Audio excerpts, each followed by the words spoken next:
सुंदर तुम्ही देखना पुतळा माझ्या बाबांचा बनवला. मी मुंडे साहेबांच्या त्या पुतळ्याचा हात पकडून खरं रवले होते. आता मी कसं सांगू तुम्हाला की मला काय वाटतंय या दिवशी. माझ्या जीवनामध्ये मुंडे साहेबांच्या जाण्यानंतर त्यांच्या अंतिम संस्काराच्या दिवशी मी शपथ खाल्ली होती की गोपीनाथ मुंडे हे नाव मी जगाला कधीही विसरू देणार नाही.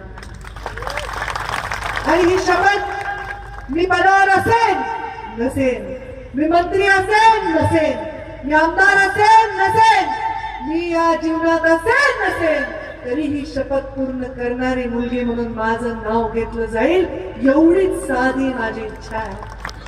या देशामध्ये मोठे मोठे नेते झाले, प्रधानमंत्र्यापर्यंत झाले, स्वतः प्रधानमंत्री झाले, पण आपल्या वडिलांचं स्मारक बांधणारी मुलगी झाली नाही. पण मी ते बांधलं.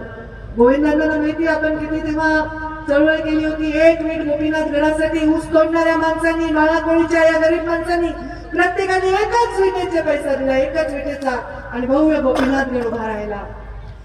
पण ते स्मारक बांधण्याचं खरं कारण काय होतं, तर या स्मारकावर नतमस्तक होणारा, मुंडे साहेबांवर प्रेम करणारा माणूस, त्याला जायला ते ठिकाण आहे हक्काचं. त्याची मालक पंकजा मुंडे नाही, त्याची मालक मुंडे परिवारातला कोणी, प्रीतम मुंडे नाही, यशस्वी मुंडे नाही, धनंजय मुंडे नाही, कोणी नाही आहे.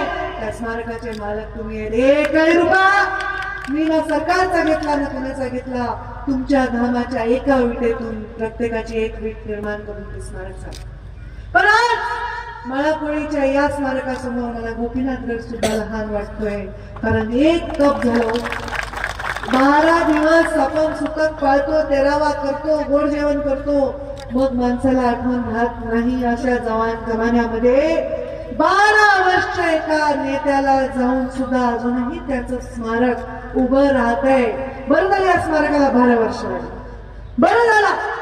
तुम्ही मला 12 वर्ष झाले, 1 कप झाले, वाट बघावी लागली. अरे 12 वर्ष होऊनही अजूनही मुंडे साहेबांचा पुतळा उभा राहतोय, स्मारक उभा राहतोय. माझ्या कातड्याचे जोडे जरी मी केले ना आणि तुमच्या पायात घातले तरीही हे ऋण फिटणार नाही. मुंडे साहेब मंत्री झाले होते देशामध्ये, आणि त्यांच्या सत्काराची तयारी करायची जबाबदारी माझ्याकडे. मी त्यांना 10 वेळा म्हणलं नको बाबा, भरपूर तयारी करायची, आपण नंतरच्या तारखेत करू. नाही म्हणलं, मला 3 तारखेलाच सत्कार, 3 तारखेलाच सत्कार करायचा. बघा काळ आल्यावर माणसाचं कसं होतंय.